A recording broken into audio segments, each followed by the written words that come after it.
हिंद साथियों, नमस्कार। स्वागत है आप सभी का हमारे YouTube channel Hindi by RBT पर। आशा करता हूं आप सब लोग अच्छे होंगे, आपका परिवार भी बहुत अच्छा होगा। दोस्तों, एक one shot video, super fast video लेकर आया हूं, यानी हिंदी का पेपर से पहले इस वीडियो को देख कर जाओ। 111 सीरीज लेकर आया हूं दोस्तों, जीरो से उठाऊंगा और एक एक कंसेप्ट को हम कवर कर ले जाएंगे। आइए, हार्दिक स्वागत, अभिनंदन है आपका, हर भाई का, हर बहन का और हर स्टूडेंट का। मैं आपसे यही कहूँगा, एकदम पॉइंट टू पॉइंट हम पढ़ेंगे, सारे चैप्टर कवर कर ले जाएंगे और जो भी अंदर से डिटेल निकलेगी उसको भी हम लोग देख लेंगे, ठीक है ना। ऐसा नहीं क्वेश्चन उठाओ और टिक मार लो, टिक मारने वाला कोई काम नहीं। पहली बार है तो चैनल को सब्सक्राइब कर लेना, क्योंकि एग्जाम से क्वेश्चन आता है वो सिलेबस से ही आता है, सिलेबस के बाहर कोई भी कॉन्सेप्ट पूछा नहीं जाता। दोस्तों आइए, पहला क्वेश्चन हम करते हैं। पहला क्वेश्चन आपके स्क्रीन के सामने ये है, हिंदी वर्णमाला में मुख्य यानी मूल स्वर कितने हैं।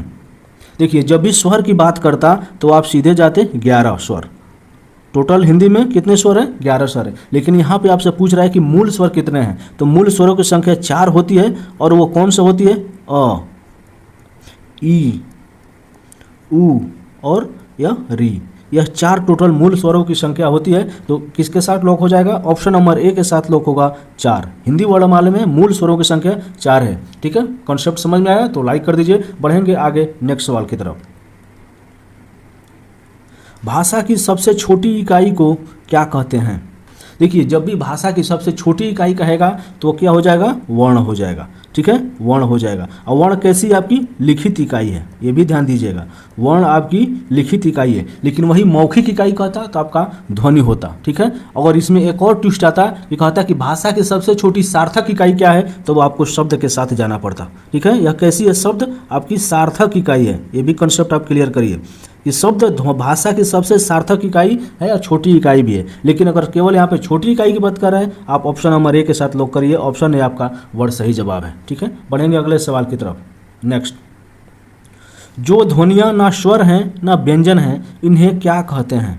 ठीक है, वे ध्वनि आपको बताना है जो ना स्वर में काउंट होते हैं ना व्यंजन में काउंट होते हैं। उनको हम लोग क्या कहते हैं? उसको हम लोग अयोगवाह कहते हैं। क्या कहेंगे? अयोगवाह। और इनकी संख्या कितनी होती है? 2 होती है। कौन कौन? अंग और अ, ये 2 आपके अयोगवाह स्वर हैं। न जो स्वर हैं ना व्यंजन है, यह अयोगवाह है। ऑप्शन नंबर डी के साथ लोग होगा कौन? ऑप्शन डी, अयोगवाह। ठीक है, नेक्स्ट, इनमें से किसके बिना कोई व्यंजन उच्चारित नहीं किया जा सकता? यानी जब भी व्यंजन उच्चारण की बात करेगा तो उसके साथ होना आवश्यक है। किसके बिना? ऑप्शन देखिए, स्वर के बिना, अनुस्वार के बिना, उपसर्ग के बिना या विसर्ग के बिना।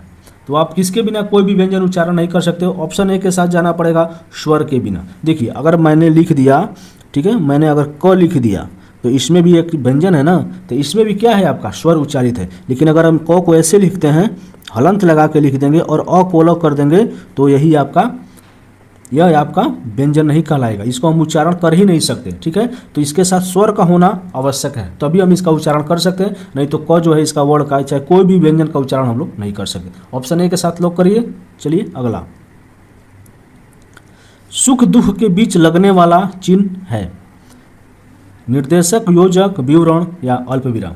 देखिए, जब भी सुख दुख की बात करता है तो किसके साथ जाना पड़ेगा? आपका योजक चिन्ह के साथ जाना पड़ेगा। और योजक चिन्ह को हम लोग क्या कहते हैं? समासिक चिन्ह भी कहते हैं। ठीक है, इसको हम लोग समासिक चिन्ह भी कहते हैं। ये जो होता है, आप देखिए इसमें प्रयोग भी हुआ है, इसको समासिक चिन्ह यानी योजक चिन्ह भी करते हैं। योजक चिन्ह एक दूसरे को जोड़ता है। और किसके बीच लगता है? ये अक्सर यह किसमें समास में प्रयोग होता है? आपका द्वंद्व समास में भी प्रयोग होता है। आप याद रखिएगा, यहाँ समास का भी क्लियर करिए। योजक चिन्ह का प्रयोग द्वंद्व समास में भी होता है। ऑप्शन नंबर बी राइट जवाब हो जाएगा। नेक्स्ट, निम्नलिखित में कौन सा अल्प विराम है? जब भी अल्प विराम की बात करेगा तो क्या किसके साथ आपको जाना पड़ेगा? ऑप्शन नंबर सी के साथ आपको जाना पड़ेगा। ये आपका अल्प विराम है। अल्प विराम केवल एक ऐसा होता है, लेकिन यही आपका क्या है? यह पूर्ण, अंग्रेजी में इसको हम लोग फुल स्टॉप कहते हैं। ये आपका अर्ध विराम है। ऑप्शन बी में आपका अर्ध विराम है। और इसको क्या बोलते हैं? कौन सा है आपका? यह विस्मयादि बोधक चिन्ह है। विस्मयादि बोधक, ठीक है, यह विस्मयादि बोधक चिन्ह है। तो ऑप्शन किसके साथ? ऑप्शन नंबर सी के साथ लॉक करिए। नेक्स्ट, जहां वाक्य की गति अंतिम रूप ले लें और विचार के तार टूट जाएं, वहां किस चिन्ह का प्रयोग किया जाता है? यानी जब हम लोग किसी वाक्य को पढ़ते हैं, वहां वाक्य की गति अंतिम रूप लेती है, वाक्य पे हमको रुकना पड़ता है और उसके विचार के तार भी टूट जाएं तो कौन सा चिन्ह लगाते हैं? ऑप्शन नंबर, कौन सा चिन्ह? ऑप्शन नंबर डी आपका पूर्ण विराम। ठीक है, पूर्ण विराम का चिन्ह हम लोग वहाँ पे लगा देते हैं। ऑप्शन डी राइट हो जाएगा। योजक चिन्ह अभी हमने आपको बताया, अल्प विराम बताया, और उद्धरण चिन्ह में आगे आपको समझा दूंगा। ठीक है, नेक्स्ट, किसी की कही हुई बात को स्पष्ट करने के लिए वाक्य के अंत में किस चिन्ह का प्रयोग करते हैं? ठीक है, किसी की कही हुई बात को अगर स्पष्ट करना है, जैसे मान लिया कोई चीज़ हमने लिखा है, जैसे आप प्रश्न उत्तर भी अगर एग्जाम में लिखते हैं तो आप देखते हैं ऐसा प्रयोग करते हैं। ठीक है, प्रश्न लिख देंगे, उसके आगे ऐसा लगा देंगे, यानी यह क्या कहलाता है आपका? यह विवरण चिन्ह कहलाता है। ऑप्शन नंबर डी आपका लॉक हो जाएगा, क्योंकि विवरण, अब इसके आगे आप इसका विस्तृत व्याख्या करिए, इसको हम लोग क्या बोलेंगे? विवरण चिन्ह। यही आपसे पूछा गया है। नेक्स्ट, उत्पत्ति के आधार पर शब्द के भेद हैं। उत्पत्ति के आधार पर शब्द के कितने भेद हैं? देखिए, जब भी उत्पत्ति के आधार पर शब्द के भेद पूछता है तो आपको जाना पड़ेगा किसके? 4 होते हैं। कौन सा होता है? तत्सम, तद्भव, देशज और चौथा विदेशज। ये टोटल क्या होते हैं आपके? उत्पत्ति के आधार पर शब्द के 4 भेद होते हैं। तत्सम, तद्भव, देशज, विदेशज किसके साथ लोग करेंगे? ऑप्शन नंबर डी के साथ लोग करिए, 4 होते हैं। ठीक है, नेक्स्ट सवाल, श्रृंगार शब्द का तद्भव रूप कौन सा है? श्रृंगार शब्द का तद्भव रूप कौन सा है? ऑप्शन सिंगर, सिकरी, शोभन या सिंहाड़ा। इसका जो राइट आंसर हो जाएगा श्रृंगार। श्रृंगार किस शब्द से बना है? तद्भव शब्द, इसका ऑप्शन है श्रृंगार हो जाएगा, ऑप्शन ए के साथ लॉक हो जाएगा। ठीक है, नेक्स्ट सवाल की तरफ बढ़ेंगे। इनमें से घोटक शब्द क्या है? देखिए, जब आप घोटक की बात करते हो तो इसका अर्थ क्या होता है? घोड़ा होता है। ठीक है, घोटक मीन्स क्या होता है आपका? घोड़ा होता है। और यह कैसा शब्द है? घोटक आपका, इसका राइट आंसर ऑप्शन सी हो जाएगा, तत्सम शब्द है। ठीक है, घोटक आपका घोड़ा है, तो घोड़ा कैसा है आपका? ये तद्भव शब्द हो जाएगा, लेकिन घोटक की बात करता है ये आपका तत्सम शब्द। ऑप्शन नंबर सी इसका राइट जवाब बन जाएगा। नेक्स्ट, मंत्रकारी शब्द का तद्भव रूप क्या है? देखिए, आप तत्सम तद्भव में कंफ्यूजन मत करिएगा। तत्सम शब्द जो सेम टू सेम संस्कृत के शब्द को उठाकर हिंदी में प्रयोग करते हैं वो तत्सम कहलाते हैं, लेकिन तद्भव अगर संस्कृत के शब्द में थोड़ा बहुत परिवर्तन करेंगे तो तद्भव कहलाएगा। तो मंत्रकारी शब्द क्या है आपका? तद्भव, इसका रूप आपको बताना है। तो मंत्रकारी का तद्भव रूप क्या हो जाएगा? ऑप्शन नंबर ए मदारी। ठीक है, मदारी के साथ आपको लॉक करना पड़ेगा, ऑप्शन ए राइट जवाब बन जाएगा। नेक्स्ट, उपसर्ग इनमें से कहाँ जोड़ा जाता है? जब भी आप उपसर्ग की बात करते हो तो एक सब बात याद रखिएगा, उपसर्ग कहाँ जुड़ा जाएगा? हमेशा शब्द के पहले जुड़ता है। ऑप्शन नंबर बी के साथ लॉक करिए, शब्द के पहले जुड़ता है और शब्द के अंत में आपका क्या लगता है? प्रत्यय लगता है। ये भी आप ध्यान दीजिएगा। नेक्स्ट सवाल, निम्नलिखित में लिंग की दृष्टि से कौन सा विकल्प गलत है? आपको ऑप्शन देखना है और बताना है कि इसमें एक लिंग की दृष्टि से विकल्प को गलत दिया गया है, वह कौन सा है। देखिए, ऑप्शन ए को पढ़िए, तनुज, तनुजा, यह बिल्कुल राइट है। चूहा, चूहिया, यह भी बिल्कुल राइट है। सांप, सांपिन, यह भी बिल्कुल राइट है। लेकिन बनिया अब बनियान, यह गलत है। ठीक है, बनिया और इसका जो स्त्रीलिंग बनेगा बनियाइन, बनियाइन। ठीक है, इसका स्त्रीलिंग बनियाइन होता है, जो यह गलत है। ऑप्शन डी के साथ आपको जाना पड़ेगा, ऑप्शन डी इसका राइट जवाब बन जाएगा। नेक्स्ट सवाल, निम्नलिखित में किसके नाम प्रायः पुल्लिंग होते हैं? आपको बताना है कि जो हमेशा पुल्लिंग में इन शब्दों का प्रयोग किया जाता है। समुद्रों के नाम, भाषाओं के नाम, नदियों के नाम या तिथियों के नाम।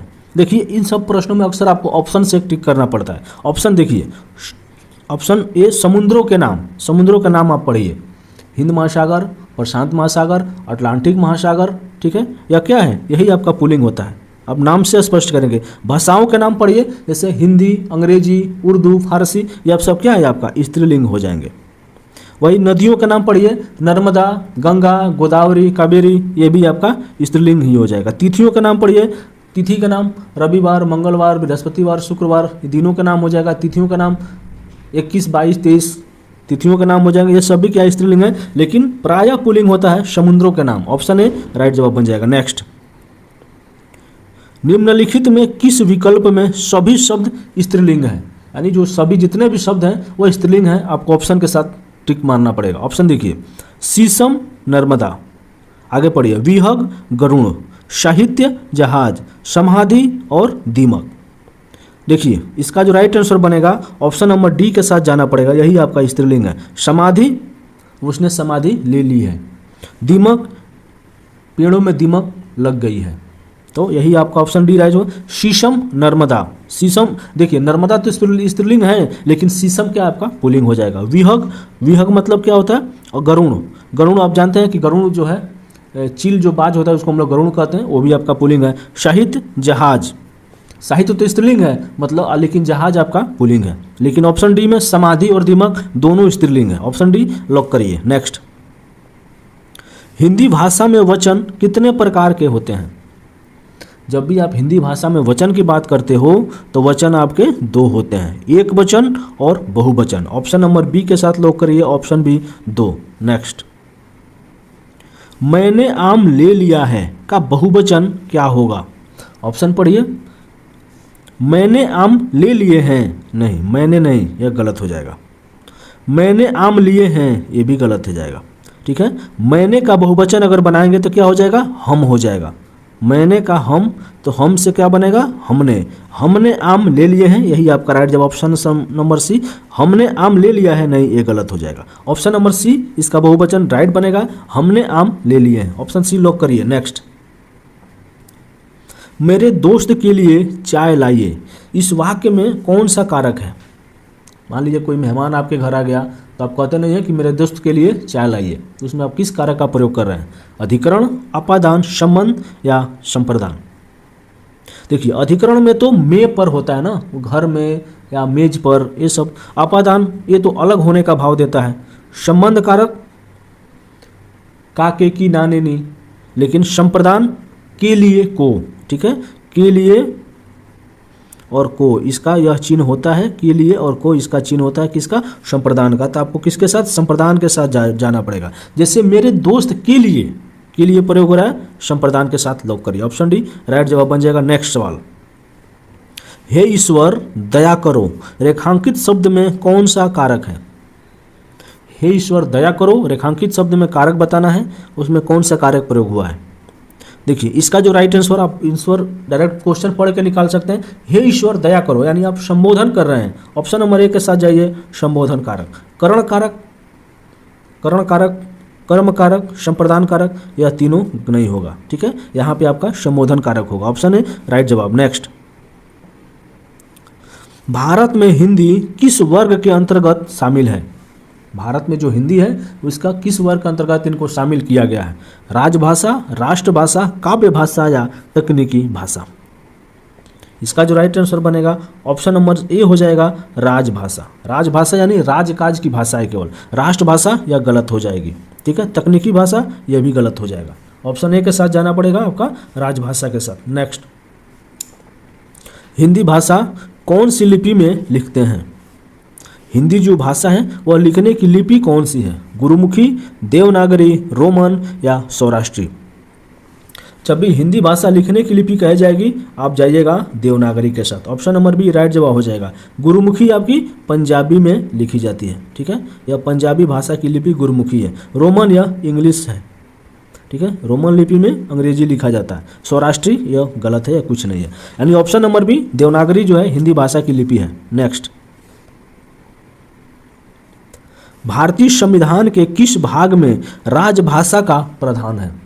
यानी संविधान में राजभाषा का प्रावधान जो किया गया है वह किस भाग में किया गया है? भाग 8, भाग 18, भाग 17 या भाग 7? इसका राइट आंसर हो जाएगा ऑप्शन नंबर सी, भाग 17। भाग 17 में ही आपके संविधान में राजभाषा का प्रावधान किया गया है। नेक्स्ट, सन्मार्ग में प्रयुक्त संधि कौन सी है? आपको सन्मार्ग में संधि बतानी है, तो सबसे पहले इसका संधि विच्छेद कर देंगे तो संधि आप निकल जाएगी। तो कैसा बनेगा? सत्यधन मार्ग। सत्यधन मार्ग से आपका क्या बना है? सन्मार्ग बना है। और तो क्या है आपका? तो वर्ग आ रहा है, इसलिए इसमें क्या है आपका? व्यंजन संधि है। ऑप्शन नंबर बी इसका राइट जवाब बन जाएगा। आप संधि विच्छेद अगर कर देंगे तो आप आराम से संधि पहचान सकते हैं। नेक्स्ट, भगवत गीता का संधि विच्छेद है। भगवत गीता का संधि विच्छेद क्या है? ऑप्शन देखिए, भागवत धन गीता, भगवत धन गीता, भगवत धन गीता या भगधन वदिता, क्या हो जाएगा? इसका जो राइट आंसर आपको ऑप्शन नंबर सी के साथ जाना पड़ेगा। भगवत धन गीता से मिलकर आपका भगवत गीता बना है। ऑप्शन नंबर सी इसका राइट जवाब हो जाएगा। यही आपकी संधि विच्छेद राइट है। सूर्योदय शब्द में कौन सी संधि प्रयुक्त है? दीर्घ, व्यंजन, गुण या यण संधि। देखिए, जब भी आपकी एक मात्रा अगर दिखाई देती है, कैसी मात्रा? एक मात्रा, तो आप किसके साथ जाते हैं?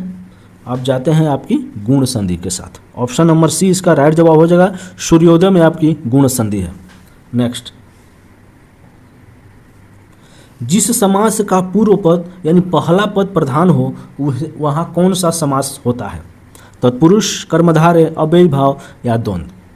ठीक है, तत्पुरुष में तो आप जानते हैं यहाँ पे कारक चिन्ह का प्रयोग होता है, तो यह तो वैसे ही गलत हो गया। कर्मधारय में पहला पद आपका विशेषण होता है। ठीक है, और अव्ययी भाव समास यही इसका राइट जवाब बन जाएगा। ये इसी का पहला पद यानी प्रधान होता है। ठीक है, द्वंद्व समास आप जानते हैं कि इसमें तो दोनों पद प्रधान होता है, इसमें आपका दोनों पद प्रधान होगा तभी आपका द्वंद्व समास होगा, लेकिन अव्ययी भाव समास का पहला पद प्रधान होता है। नेक्स्ट, ऑप्शन सी लॉक कर लीजिए। अगला सवाल देखिए, विलोम की दृष्टि से एक युग्म अशुद्ध है, यानी इसमें एक जो है गलत अशुद्धि का चयन करना है आपको। आयात, निर्यात या बिल्कुल सही है। आयात मतलब होता है किसी सामान को हमने बाहर यानी विदेश से अपने यहाँ मंगाया है, और निर्यात मतलब अपना सामान हमने विदेश में दूसरे देश को दिया है, वो आयात निर्यात बिल्कुल सही है। दृश्य, अदृश्य यानी दिखाई देना और न दिखाई देना, ये भी सही है। प्रत्यक्ष या परोक्ष, ये भी सही है। प्रत्यक्ष मतलब डायरेक्ट और परोक्ष मतलब पीछे से। लेकिन आमिष और सामिष यही आपका गलत हो जाएगा। आमिष का जो है विलोम आपका होता है निरामिष। ठीक है, आमिष मतलब मांस खाने वाला और निरामिष मतलब मांस को नहीं खाने वाला, तो यही आपका राइट जवाब बन जाएगा। ऑप्शन नंबर डी के साथ लॉक कर लीजिए। नेक्स्ट सवाल, उत्कर्ष शब्द का विलोम लिखिए। पतन, अपकर्ष, अपभ्रष्ट या विकर्ष। देखिए, उत्कर्ष मतलब क्या होता है? ऊपर उठना, और वही इसका विलोम अपकर्ष यानी नीचे गिरना। ऑप्शन नंबर बी हो जाएगा अपकर्ष। नेक्स्ट, आकाश में चंद्रमा चमक रहा है, रेखांकित शब्द का पर्यायवाची नहीं है, यानी जो आकाश शब्द है इसका कौन सा पर्यायवाची नहीं है? व्योम, गगन, रसाल या नभ। देखिए, व्योम, गगन और नभ ये तीनों आपके आकाश के पर्यायवाची हो जाएंगे, लेकिन ये जो रसाल है, रसाल जो है या किसका है? या आम का पर्यायवाची है। ठीक है, तो रसाल कहेगा तो आम के साथ जाना पड़ेगा, यही इसका पर्यायवाची नहीं है। ऑप्शन नंबर सी इसका राइट जवाब बन जाएगा। नेक्स्ट सवाल, जब कर्ता एक क्रिया समाप्त कर उसी क्षण दूसरी क्रिया में प्रवृत्त होता है तो पहली क्रिया क्या कहलाती है? यानी मान लीजिए आपसे कहा जाए कि मैं अभी नहा कर खाना खाऊंगा, चाहे मैं अभी बाजार जा रहा हूं, आऊंगा तब बैठकर पढ़ाई करूंगा। ठीक है, तो यानी एक क्रिया समाप्त करेंगे तभी दूसरी क्रिया हम करेंगे, तो पहली क्रिया क्या कहलाएगी? आपकी पूर्वकाली क्रिया कहलाएगी, यानी जो पहले आप करेंगे वह पूर्वकाली क्रिया कहलाएगी। ऑप्शन सी के साथ आपको लॉक करना पड़ेगा, और इंपॉर्टेंट प्रश्न है, इसको नोट करिए, बार बार एग्जाम में इसको पूछा जाता है। बढ़ेंगे नेक्स्ट सवाल की तरफ। वीडियो पसंद आए तो लाइक कर दीजिए और मेरे चैनल को सब्सक्राइब कर दीजिए, क्योंकि डेली इस तरह के प्रश्न आपको देखने को मिलते हैं, और इससे आगे और भी बेहतर सवालों के साथ मैं आने वाला हूँ, और इसमें भी समझ लिए कि अंत तक बने रहिए और अच्छे अच्छे प्रश्न आपके सामने आएंगे, तो एक भी प्रश्न से छूटना नहीं चाहिए। ठीक है, चलिए देखेंगे अगला सवाल। हथियाना में कौन सी क्रिया है? प्रेरणार्थक, संयुक्त, अनुकरणात्मक या नाम धातु। देखिए, जब भी अगर हथियाना में क्रिया पूछेगा ऑप्शन नंबर डी के साथ जाइए, नाम धातु। नाम धातु क्रिया क्या होती है? जैसे हाथ है, ठीक है, अगर हाथ से हमको क्रिया बनाना है तो इसमें क्या बनेगा? हथियाना क्रिया। आना जो है इसमें लगा देंगे हम लोग, तो हथियाना क्रिया का बन जाएगा, यानी यह कैसी है? नाम धातु क्रिया इसको हम लोग कहते हैं। ऑप्शन डी इसका राइट जवाब बन जाएगा। नेक्स्ट, चलिए हम लोग देखते हैं नेक्स्ट सवाल। सीमांत पकौड़े खा रहा है, रेखांकित वाक्य में क्रिया का भेद बताइए। सीमांत क्या कर रहा है? पकौड़े खा रहा है, इसमें कौन सी क्रिया का भेद है? अकर्मक है, सकर्मक है, प्रेरणार्थक है या द्विकर्मक है? देखिए, यहाँ पे आप कॉन्सेप्ट समझिए। जब भी प्रेरणार्थक की बात कहेगा तो क्या होगा? कर्म दूसरे से करवाया जाएगा, यानी दूसरा कोई काम करने वाला। जैसे राधा कपड़े सिलवाती है, ठीक है, तो वो दूसरे सिलवा रही है ना, तो यहाँ पे दूसरा काम अवश्य करेगा प्रेरणार्थक क्रिया में। और द्विकर्मक, जहाँ दो कर्मक की प्रधानता होगी, द्विकर्मक। अकर्मक अकर्मक क्रिया जहाँ कर्म की प्रधानता नहीं होगी। लेकिन इसका right answer option number B हो जाएगा सकर्मक। यहाँ पे क्या होता है, स मतलब साथ में, कर्म मतलब करने वाला, यानी करने वाला जो खुद काम करता है वह सकर्मक होता है। यानी जब भी खाने पीने की बात करेगा कि मैं खा रहा हूँ, मैं ये खा रहा हूँ, मैं वो पी रहा हूँ, तो आपका सकर्मक के साथ जाना पड़ेगा। ऑप्शन नंबर इसका बी राइट जवाब बन जाएगा कि श्रीमान पकोड़े खा रहा है, वो सकर्मक क्रिया है। ऑप्शन बी राइट जवाब हो जाएगा। नेक्स्ट सवाल हम लोग देखेंगे, व्यक्ति, वस्तु या स्थान के नाम को क्या कहते हैं? क्रिया, विशेषण, संज्ञा या सर्वनाम। देखिए यह परिभाषा ही डायरेक्ट आपसे पूछा गया। जब भी संज्ञा हम लोग पढ़ते हैं तो क्या कहते हैं, किसी व्यक्ति, वस्तु या स्थान के नाम को हम लोग संज्ञा कहते हैं, यानी नाउन कहते हैं। तो इसका राइट जवाब ऑप्शन नंबर सी संज्ञा। बिल्कुल सरल सा प्रश्न है और एग्जाम में आपके इस तरह के प्रश्न आपको पूछे जाते हैं। नेक्स्ट सवाल देखिए, उत्पत्ति के आधार पर शब्दों के 4 भेद किए गए हैं, निम्नलिखित में कौन सा भेद गलत है? अभी हमने पिछले सवालों में पढ़ गया कि उत्पत्ति के आधार पर शब्द के टोटल 4 भेद बताए गए हैं और उनका भेद भी हमने देखा था। इसमें कौन सा वह भेद नहीं है बताइए? तत्सम बिल्कुल राइट है, तद्भव ये भी राइट है, यौगिक नहीं, इसको हमने नहीं देखा था, विदेशी हाँ और देशज 4 हैं, लेकिन यौगिक यही आपका राइट जवाब है, यह नहीं है, यह दूसरा चीज है। नेक्स्ट, अलंकार शब्द में कौन सा उपसर्ग है? देखिए अलंकार शब्द को जब हम लोग तोड़ेंगे तो क्या बनेगा, अलम, ठीक है, अलम धन कार से मिलकर क्या बना है आपका अलंकार शब्द बना है, ठीक है। और उपसर्ग पूछा है तो कार इसमें मूल शब्द हो जाएगा, अलम जो यही है आपका, यही आपका उपसर्ग है। ऑप्शन नंबर ए के साथ लॉक करिए, इसमें हलंत आपको लगाना पड़ेगा, ठीक है। तो अलम धनकार से मिलकर आपका अलंकार बना है। अलम का अर्थ ही क्या होता है, आभूषण होता है, यानी गहना होता है। ये भी पूछता है अलंकार का अर्थ क्या है, तो आभूषण या गहना। ऑप्शन ए के साथ लॉक करिए। नेक्स्ट सवाल चलिए देखिए, संसदीय राजभाषा समिति की सिफारिशों पर आदेश कौन देते हैं? यानी जब भी संसदीय राजभाषा समिति बनेगी और इसका सिफारिश किया जाएगा तो उसका आदेश कौन देगा? भारत के राष्ट्रपति, भारत के उपराष्ट्रपति, भारत के प्रधानमंत्री या भारत के गृह मंत्री? राजभाषा आयोग की सिफारिशों पर आदेश कौन देता है? ऑप्शन नंबर बी आपके भारत के राष्ट्रपति। आप कमेंट के माध्यम से भी बताइए कि भारत के राष्ट्रपति फिलहाल में कौन है, ये आपको बताना है। नेक्स्ट, राजभाषा संबंधी प्रावधानों का उल्लेख संविधान के किन अनुच्छेदों में है? यानी जो राजभाषा संविधान में हमको दिया गया है उस अनुच्छेद भी आपसे पूछा जाएगा कि किस अनुच्छेद से किस अनुच्छेद तक है, आपको बताना है।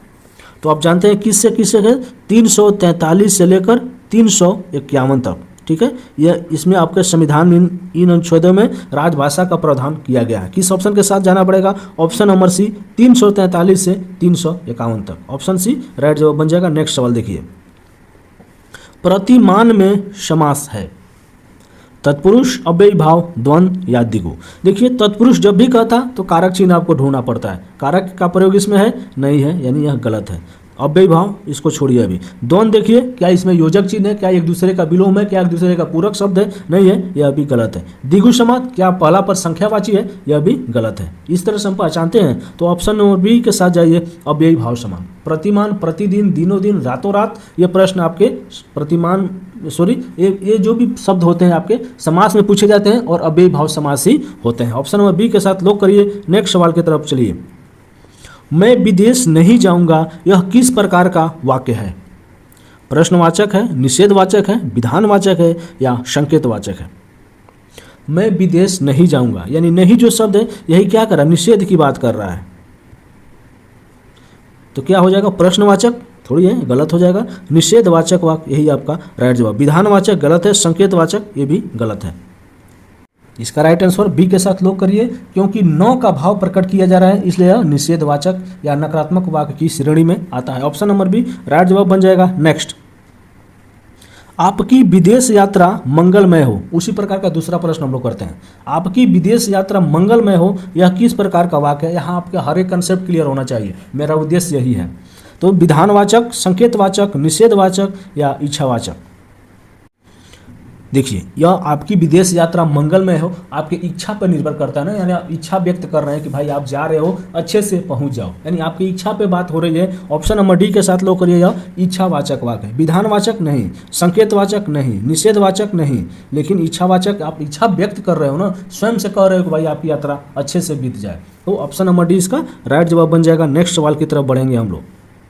मैंने यह काम कर लेना चाहिए वाक्य में अशुद्ध अंश है, यानी यह जो वाक्य है इसमें आपको अशुद्धि ढूंढना है, वह किस में अशुद्धि है।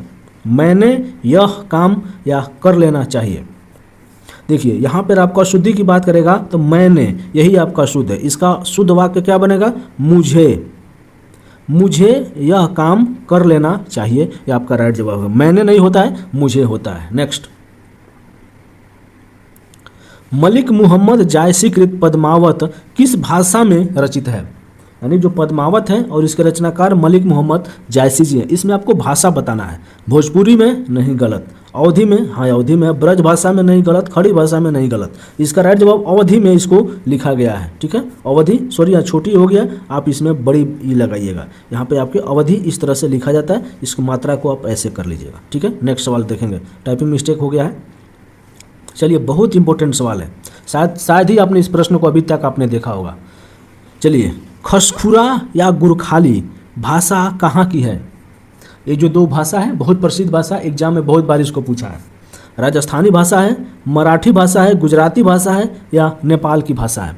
देखिए, जब भी आपसे खसखुरा या गुरखाली भाषा की कहेगा, आप समझ लीजिएगा कि यह कहाँ की है, नेपाल की राजभाषा है। और बहुत बार एग्जाम में इसको इसीलिए पूछता है और एग्जाम में देकर आपसे गलत करवाता है। आप प्रश्न को यहाँ पे गलत नहीं करेंगे तो आपके एग्जाम में प्रश्न गलत नहीं होंगे। तो यह प्रश्न आपसे भी सही होना चाहिए था। आपकी राइट जवाब बनेगा नेपाल की राजभाषा। ठीक है, यह नेपाल की राजभाषा है, याद रखिएगा, बहुत इंपॉर्टेंट सवाल है। चलिए अगला, भारतीय संविधान की 8वीं अनुसूची में कितनी भाषाएं शामिल हैं।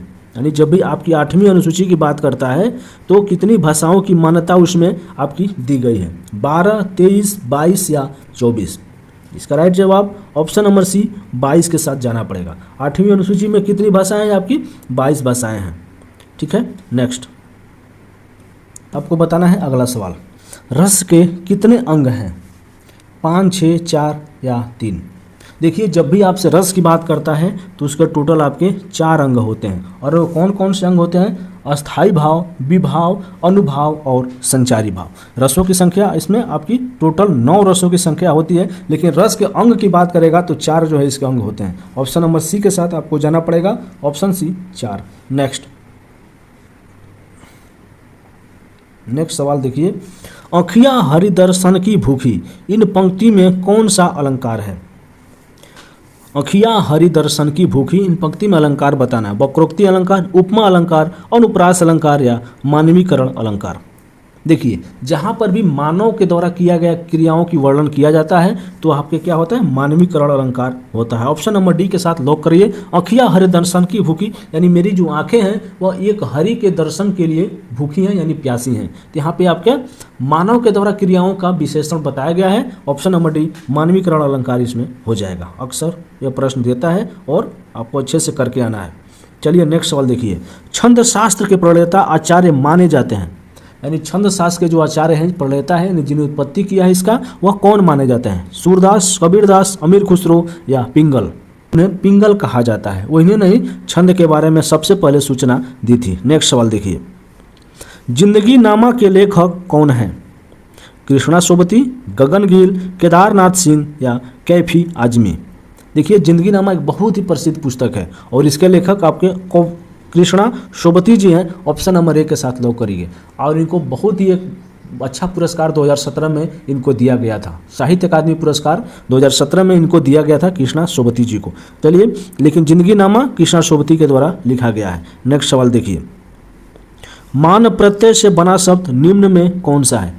इस प्रश्न का जवाब आपको कमेंट में बताना है। ठीक है, कमेंट में आप इसका जवाब अवश्य दीजिएगा कि आप इनका सही जवाब क्या होगा। और जितने प्रश्नों में आपने नोट किया होगा कि आप कितने प्रश्नों को सही कर पाते हैं, तो अपना स्कोर भी हमको बताइएगा कि आपने कितने प्रश्नों को सही किया है। ठीक है, वीडियो पसंद आए तो लाइक कर दीजिए, चैनल को सब्सक्राइब कर दीजिए, क्योंकि डेली इस तरह के वीडियो आपको देखने को मिलता है। आशा करता हूँ यह वीडियो आपको पसंद आया होगा। मिलेंगे नेक्स्ट वीडियो में, तब तक के लिए अपना ख्याल रखिए और लगातार पढ़ाई करते रहिए। मिलेंगे नेक्स्ट वीडियो में। जय हिंद।